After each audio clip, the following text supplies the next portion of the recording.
Alright, YouTube. It's been about... Shoot, let me zoom out a little. Okay, UE2E. My name's Kieran Dolan, and it is time to build a freaking rocket launcher. So, we're here in my bedroom. Let me show you this model of the rocket. Here's the model. There you go. So, there's the model. Nothing too crazy. A little bit of some fins that go on the back. This cardboard tube. Right, as we discussed, so should be lit. In other news, I was trying to do a lot of math to try and calculate the volume of the tube, but honestly, I decided that I want a force of 100 newtons. Instead of trying to dictate range and find acceleration from range, I figure I'll just do force and name a force, and I know the mass, so I know what acceleration will be coming off of that force at the end of the launch. So that works for me, and I deduced 100 newton meters was going to be fine. The rocket itself, I think. Let me check my notebook here. I'm growing out my beard. How do you guys like it? The mass of the rocket is 0.01385 kilograms, so it should go pretty dang fast with 100 newtons. The next thing to do is to 3D print some fins and a nose cone. So I've already got that loaded up in Cura here. Let's see what that looks like. We're over here in Cura. Important things to note: zero infill, so it's going to be completely hollow. That's really the only important thing. Other than that, I'm going to try and keep a consistent mass. Printing the cone first, and that should only take a few hours. So I think Japanese jazz was actually playing while I was recording that last segment, but next thing to do is cut a 1/2 meter piece of 2-inch PVC pipe for the tank, and then assemble the whole thing, and that should be freaking awesome. A little side note here: I got a Rubik's Cube. I mean, I already had Rubik's Cubes, but honestly, this one is so satisfying. I'm not gonna go further into that. Yeah, moving on. Let's boogie. So I've decided I'm going to paint this bad boy. First thing to do is sand everything down, and then I'm going to put it together. And once I do that, then I will be able to spray paint this. So.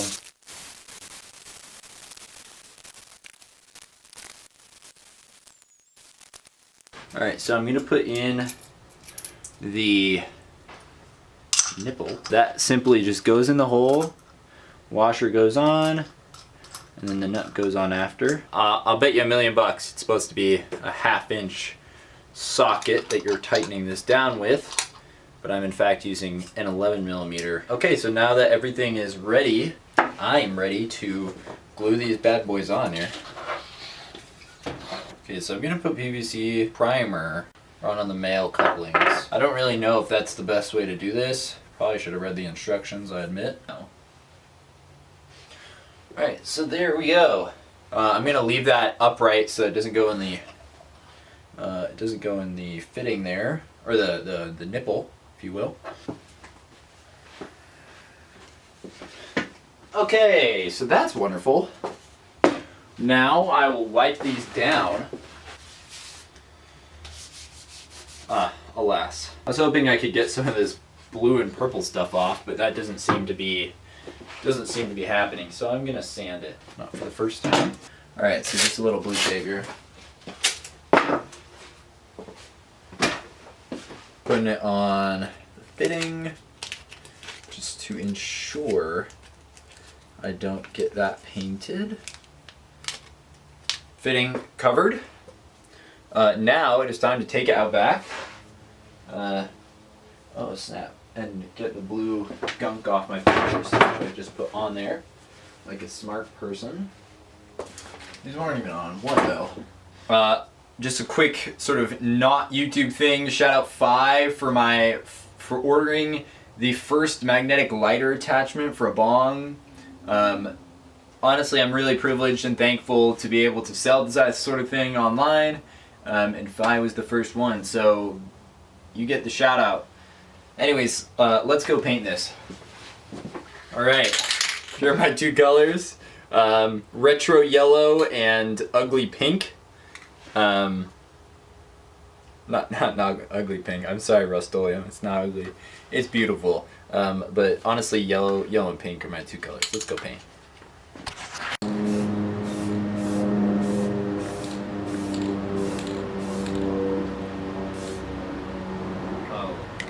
I actually need to sand down the outside of this smaller barrel here because the fit on the barrel, the cardboard tubes around it is just too tight that it doesn't come off easily, I should say. So I'm gonna have to sand that down a bit just to make that outer diameter a little smaller. But it won't take too long for this to dry, maybe an hour or two, and then easy peasy. I'm gonna send some emails. Please focus. Alright, it's a bit too dark to film me painting, but I will be painting and sanding this evening, and I'll see you tomorrow with the fully painted body and the fully assembled cannon, honestly. So I'm painting V1, which is going to be the tank and the bottom of the solenoid, the body of the solenoid here. It's going to be this blue because that's sort of a cooler color than this yellow. And also the yellow is not covering it very well. I gotta say, Krylon Color Max, I'm a bit disappointed with your coverage. Okay, so it's the next day. I shaved, we got the bit of a goatee look going on here. Let me know how you like that in the comments. We glued up the first rocket. Here we go, babies. Ooh, that's quite a tight fit there. Okay, look at that. So that fits on very, very tightly, honestly. I might try and sand down the end of this rocket. That's where most of the friction is coming from. The barrel is fully painted, and so is the rest of the cannon. So it is time to launch this bad boy. Quickly before we do that, I'd just like to show you my plan for testing. I'm going to have 3 different characteristics that I'm testing for. Length of the nose, roundness of the nose, and mass of the nose. Let me zoom in a little bit here on the whiteboard. My drawings are terrible, right? Let me erase this and I'll show you a nicer drawing. I have this idea to have 3 different options between each tip. And if you look at this square sort of matrix, if you will, technically it's not really a matrix, I guess, but I'm not quite sure how to explain it. You can see there's 3 by 3 here between mass and length, so you got 9 options between mass and length. And then you've got 3 rows of roundness, if you will, so that makes 27 different combinations of different nose cones to use. So instead of doing that and printing 27 nose cones, print out 1 dimension of this. I'm going to pick an arbitrary roundness and an arbitrary length, and then I'm going to say, okay, between these three, depending on which mass it is, which has the best flight. Arguably, it'll be the one with the least mass because it'll have the highest acceleration given the force, but that's a theoretical hypothesis rather than anything practical. Let's say this one is the best.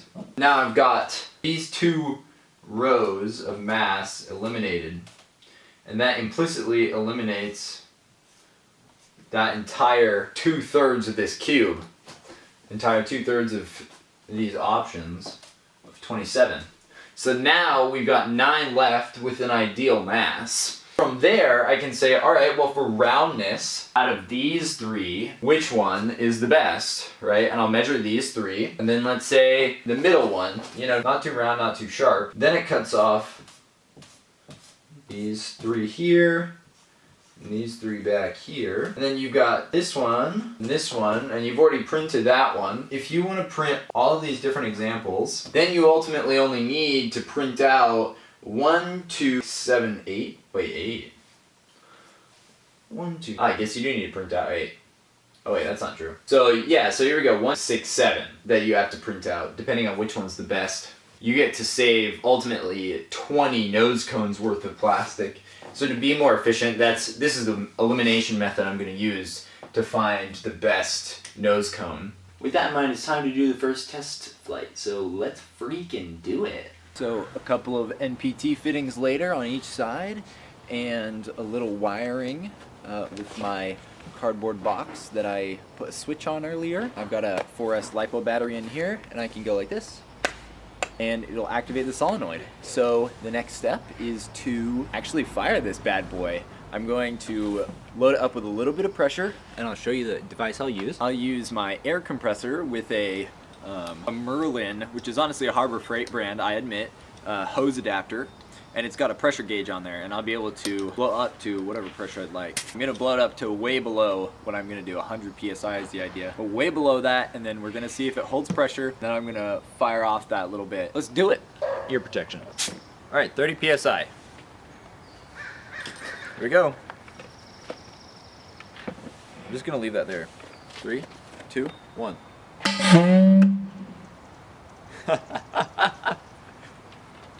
That fired. That made a really funny noise, honestly. Let's put a rock on the end of it. Mom, you want to see my first shot? All right, here we go. 3, 2, 1.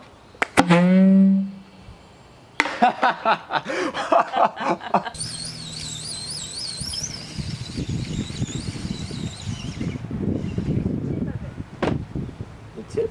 It should be on the ground, but I'm gonna say 67 feet and 2 inches. Pretty good, that.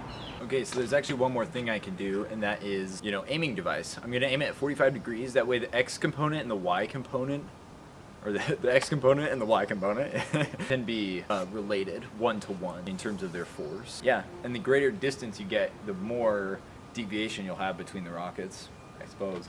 All right, so here I've cut out a bunch of pieces, basically. So I'm gonna use my nail gun here for the majority of my fastening.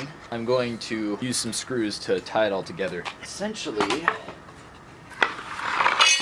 get 2 pieces here. So interestingly, you can make this by getting 2 pieces of wood just flat and then cutting them at an angle. I did not do that for the first bit, but I did do that for the second try there. So. Sorry, I gotta put headphones on. It's a bit loud. Honestly, I'm gonna cut this at an angle. I'm gonna cut an angle here so I can butt up against it. One side though. Oh wait, no it's not. That's one side down. That wasn't so hard. I've attached 2 pieces of wood here and here together. This is a butt joint here, and then I've got a 45-degree piece of wood here cut like that, and then on the back I've got scrap 2x4 and a scrap 2x4, just adding meat to this. I'll show you what I'm going to do with this one because it doesn't really serve a purpose at the moment, but I'm going to do the same thing on the other side.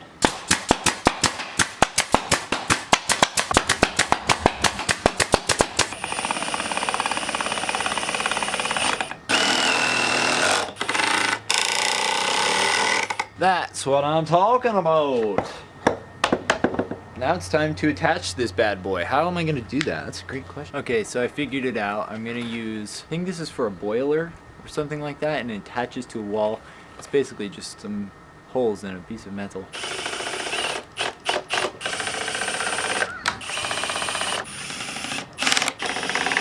Here she is. Let me get her on a table and we'll talk.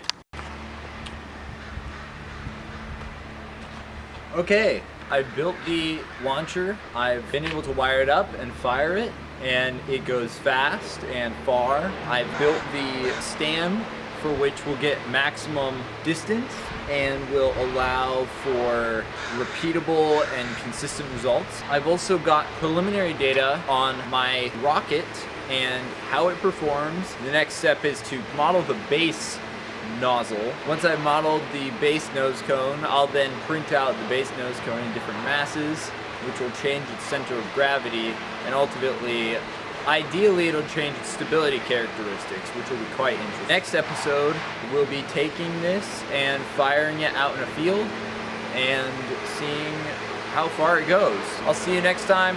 Sorry for being a little late. Ciao.